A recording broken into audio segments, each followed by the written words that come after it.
Shane, this is one of the first times you guys come in with a lot of hype. You saying like South Carolina could be that team this year. I know the kids probably never pay attention to it, but do you have to address that with the team and say we still got to go play one day at a time? Yeah, I think it's just continuing to remind them that none of that matters, that really more so now, David, than any other time in probably the history of college football. It's truly year to year, and there's going to be high expectations for teams automatically every year. The ones that typically had a good season the year before and returned their quarterback, they're just naturally going to be picked high, and we're no different. And we embrace those expectations, but it's also understanding that, you know, right now people are saying good things about us. Last year when we were at this event in Dallas, nobody thought we were worth a crap and weren't saying very good things about us. And we didn't listen to it then, and we don't need to be listening to it right now as well. It's truly about, you know, playing the games and knowing it's a new year every year. How do you balance all that went right last year, especially in November, with just how close you were to being a college football playoff team? Yeah, it's realizing what a thin line it is between winning and losing, and everybody wants to talk about the 2-point loss to Alabama and the 3-point loss to LSU. Well, nobody talks about the 4-point win against Old Dominion, or the 3-point win against Clemson, or the 4-point win against Missouri. So I think we had, you know, 6 games last year that came down to 4 points or less. So for me, it's just understanding that every Saturday is a battle. Every Saturday you better be at your best. And in this league, anybody can beat anybody any Saturday. So embracing the things that we did well, but there's a lot of things that we need to improve on from last season, and we've spent a lot of time working on that so we can be even better in 25. Shane, is there a position group that you feel real confident in at this point of the year, and one that you're like, I got to see a little bit more before, you know, kick off? No, I think all of them. It's all so new in all those positions. Obviously, you feel better when you return a quarterback like Lenoris, and you've got, you know, older guys on your defense like we do with 2 of them that are here today, and, you know, DQ Smith and Nick Barrett. Those are older guys that have played a lot of football, so you feel good about those spots. But I think every position, whether it's new freshmen that we're going to be counting on or new transfers that we're going to be counting on, there's a lot of things that, you know, I'm excited about, but I'm really excited about getting into August and seeing how they've improved this summer, and then going into the season and watching them take that next step. Coach, speaking of pressure, Norris Sellers, he was a backup, then he explodes onto the scene, while you behind the scenes may have seen his potential, know what he's about. How do you sense he's handling the pressure that he's walking into year 2 as the day 1 starter? Yeah, I think he's handled it well. I don't see it as pressure, and I don't know if he would either. There's a lot of expectations, but he's earned that. I mean, he's a heck of a quarterback, and no disrespect to the other quarterbacks in this league, but I wouldn't trade ours for any of them. And there's some great quarterbacks, don't get me wrong, but I love what our guy's about, and obviously as a player, but just who he is as a person and his steadiness and his consistency. For as much as things have changed around him over the last year, he's still the same person as far as how he handles his business, his work ethic, the way he treats people, and goes about things day to day. So that gives me a lot of confidence, and you know, think he's handled it well. And you know, we don't need him to be Superman. We're going to be better around him. When you just look at, you know, our offense with guys that we return and people that we've brought in, the depth that we've added at a lot of spots, and we need to continue to be great around him, and confident that we will be. In what ways has Mike Shula made Lenoris better? I think anytime you have a guy that has coached, that's coaching the position, that actually has been in his shoes literally as a SEC starting quarterback, and the fact that Coach Shula has done that brings a perspective as well. His time in the NFL with other quarterbacks as well, similar, you know, to Lenoris, and you know, that's one thing, just the perspective that he brings. But I think really not just with Lenoris, but the whole offense, because Lenoris and Coach Shula had a good relationship last year because he was in every quarterback meeting. He was on the sidelines with him, talking during games and looking at the iPad and all that as well. So they had a good relationship. And I think just with Mike, what he's done to just with the offensive staff in general, schematically, we haven't changed a lot, but we've tweaked some things, certainly terminology-wise, and some of the stuff we're doing in the run game and pass game, and hopefully, you know, streamline some things and made the whole offense better. And certainly he and Lenoris' relationship is only strengthened because of the extra time they're now spending together. Are you still anticipating an answer on Rasul before the end of this month, or what's that looking like? Yeah, I am. I would, you know, I'm optimistic that it would be potentially this week. You know, Jeremiah Donati's worked really, really hard on this. Our compliance people, the NCAA, they've been very, forthcoming in their communication in regards to what they need and what they're looking for and the issues they see. So it's been a great, process in regards to the communication back and forth. I wish we had an answer right now, but am optimistic that it'll be sooner than later.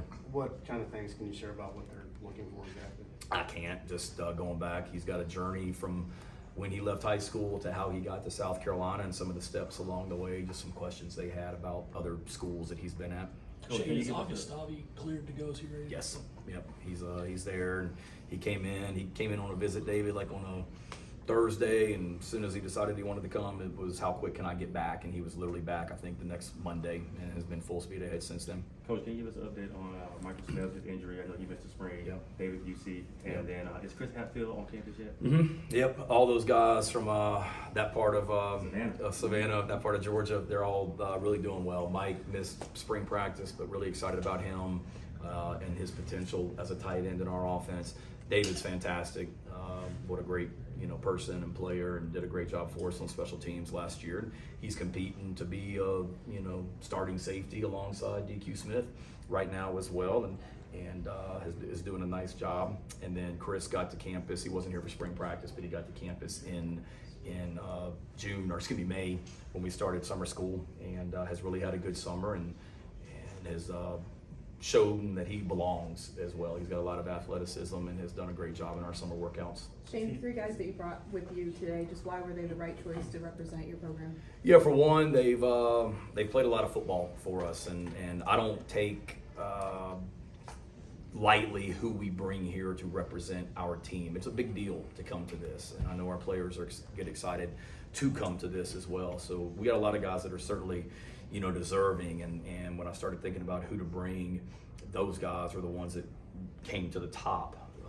One, they've played a lot of football for us, and I'm big on that. I'm not big into bringing somebody here that's never played a game in a South Carolina uniform. And y'all got mad at me 2 years ago when I didn't bring Spencer. Well, he hadn't played for South Carolina yet, and I said he'll be here next year, and y'all laughed, and I brought him next year. And but with these guys, they've played football for us. You guys that have covered us, and most of y'all have, remember, two of these three guys had interceptions in the Gator Bowl against Notre Dame a couple of years ago, a defensive tackle and a DB. But they're leaders on our team, Julia, probably first and foremost. Like their voices matter. And when you ask the players on our team, who are the leaders, who do you respect, these three guys are going to be named right at the top for sure, just because of the kind of people they are. They're older guys. Obviously, Lenore is just in his third year of college football. Nick and DQ have been around here for a minute, and they're leaders. They're high character guys. Nick's at a position at defensive tackle. There'll be a lot of questions about that today, losing the production that we lost at D tackle. Will we bring back a guy, and he's now the leader of that room? And this is a great opportunity for him this season. And then today in Atlanta, DQ, we lost, other guys in that secondary. We bring back some great players, but DQ's the older guy in that room, and he's a leader and a leader on our defense. And then Lenoris obviously, speaks for itself as the starting quarterback that is a leader on our football team as well. That's probably the biggest thing. Their voices matter on our team, and that's why they need to be in Atlanta with us today. Shane, there was a rule change in the offseason about injuries, kind of faking injuries, flopping. You were adamant about there needed to be a change, so what do you think that it did come to? Yeah, it'll be interesting to see when the season gets started, how it's handled and how it's operated for sure. But, I think something certainly needed to be done. Fans don't want to see it. I don't want to be out there for 4 hours at a football game. You guys don't want to be covering a game for 4 hours, and that's what was happening. And it was, in some instances last year, David, very clear what was going on, and that's not in the spirit of the game. So until something's done to enforce it, it's going to continue. And I think the commissioner and the rules people in college football saw that as well. So we'll see what it looks like in 25. And there was also the rule change about the T signal in the end zone. What did you think about that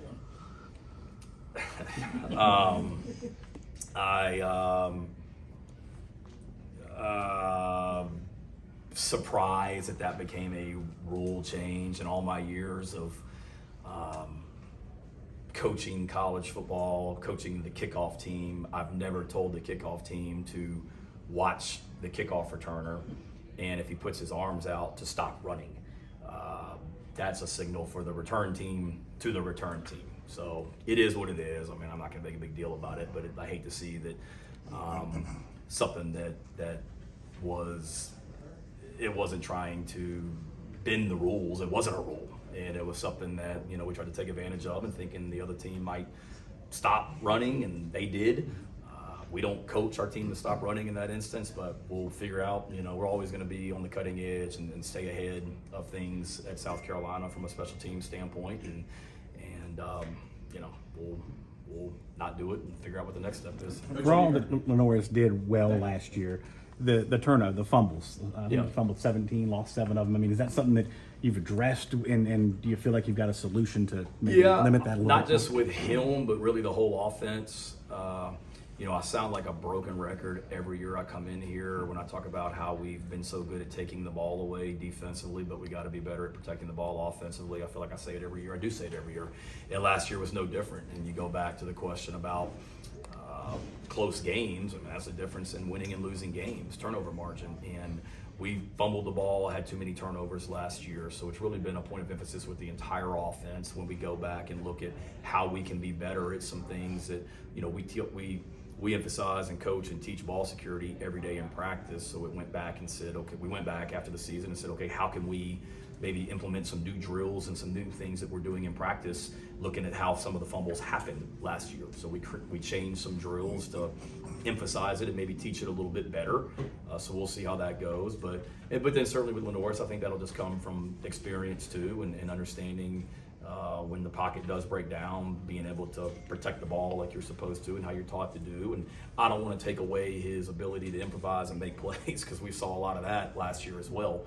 But at the same time, we also got to protect the ball and not put our defense in bad positions. And that's not just Lenore's, that's the entire offense. Yes? Yeah, Coach Beamer, you mentioned you're excited to see the progression, how players have, you know, come back from summer.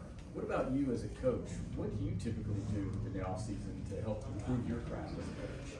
Yeah, you know, I think right after the season, it's looking back at the previous season and where we can improve, like where we weren't good enough last season. When I look at it, we need to be better in the return game from a special team standpoint. So why weren't we better at returning kicks last year, kickoff and punt return? So how do we get better at that? We need to protect the ball better. How do we get better at that? We need to be better at scoring touchdowns in the red zone. We weren't good enough down there. We left a lot of points out there. So how do we get better? So I started in January with that, but I mean, it's ongoing. And then for me, it's trying to learn from a lot of other coaches and talking to other coaches. I'm surrounded by some great ones on our campus, and then it's also going and visiting other places, and not just football coaches, but just coaching in general. So I've spent some time this year visiting other coaches in different sports and picking their brains, and talking to some of the coaches on our campus, which I'm blessed to be around some great ones, and going and visiting some other teams, college and NFL, and learning from them. But, you know, constantly learning. I mean, I played golf the other day with a general manager in the NFL. So for 18 holes, I picked his brain just on stuff from a football standpoint also.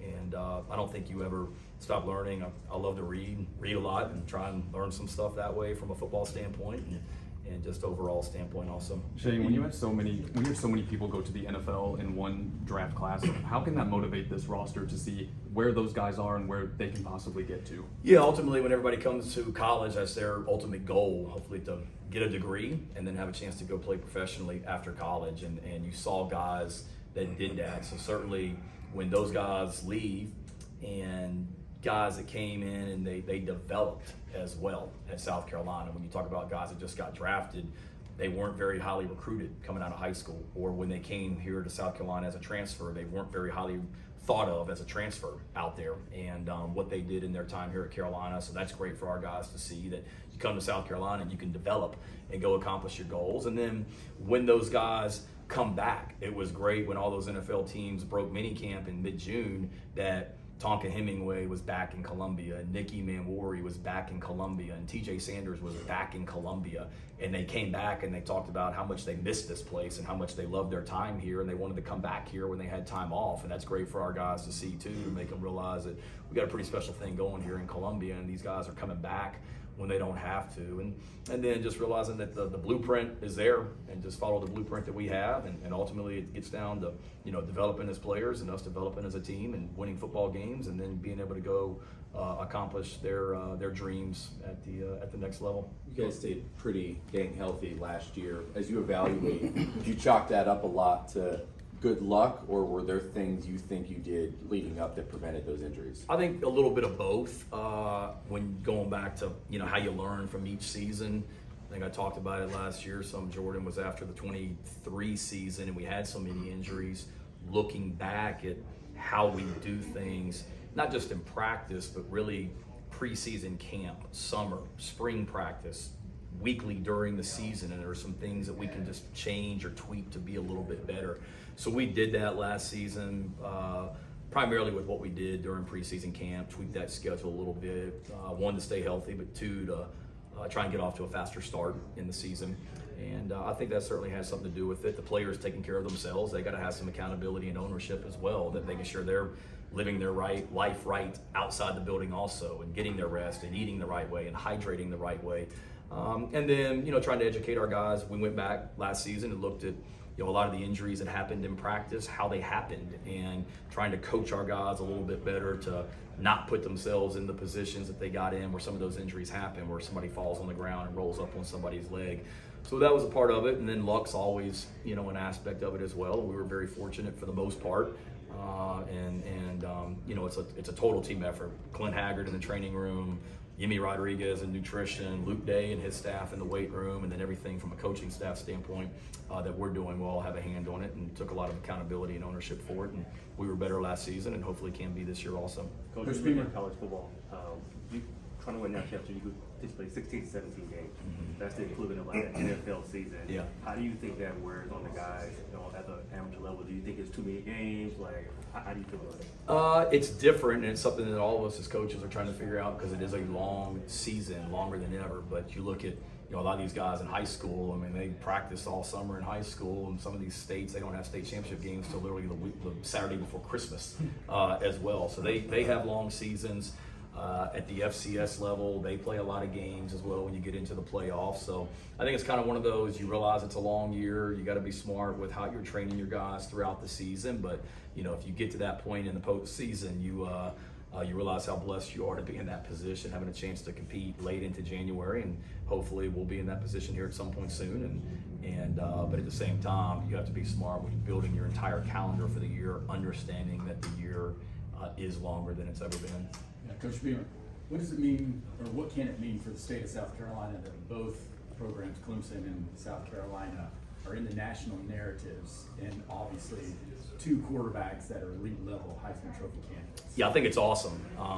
There's a rivalry, but it's a great rivalry. There's no question about it. Got a lot of respect for y'all, as y'all know, for Dabo and his program. And in this state, we don't have major pro sports, so it's South Carolina and Clemson. And when both teams are good, one, it's great for the state. I mean, I thought it was awesome last year when the eyes of college football were on Clemson, South Carolina at 12 noon on that Saturday when we played, because both teams are ranked, and that game should have had playoff implications as well.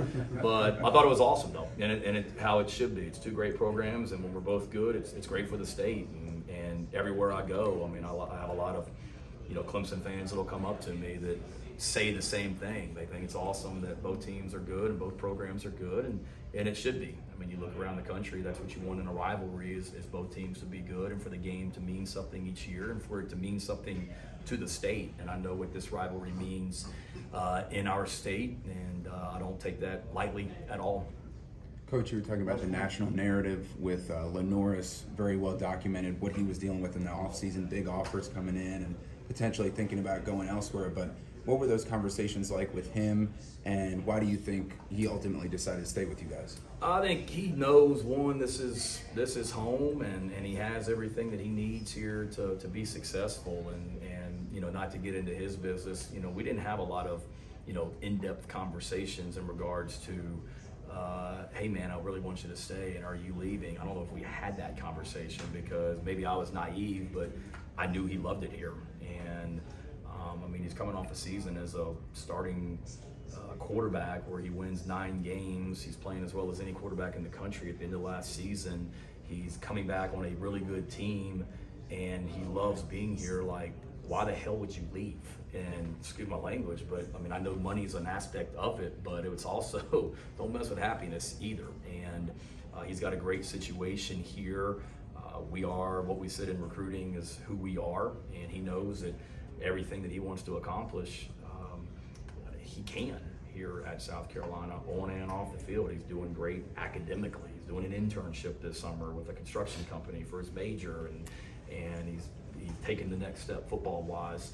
So, you know, maybe I just had my head in the sand and wasn't very, you know, aware of what was really happening. But I think a lot of him and his mom and dad, and don't get me wrong, we had conversations, and I talked to, you know, he and the family when we had an offensive coordinator opening, and wanted to, you know, kind of see where he is on that. So we're always communicating, but I also know that we got a really good thing going in South Carolina, not just for him, but for our entire team. And guys enjoy being part of this program, and they know that they can reach all their goals and accomplish their dreams here.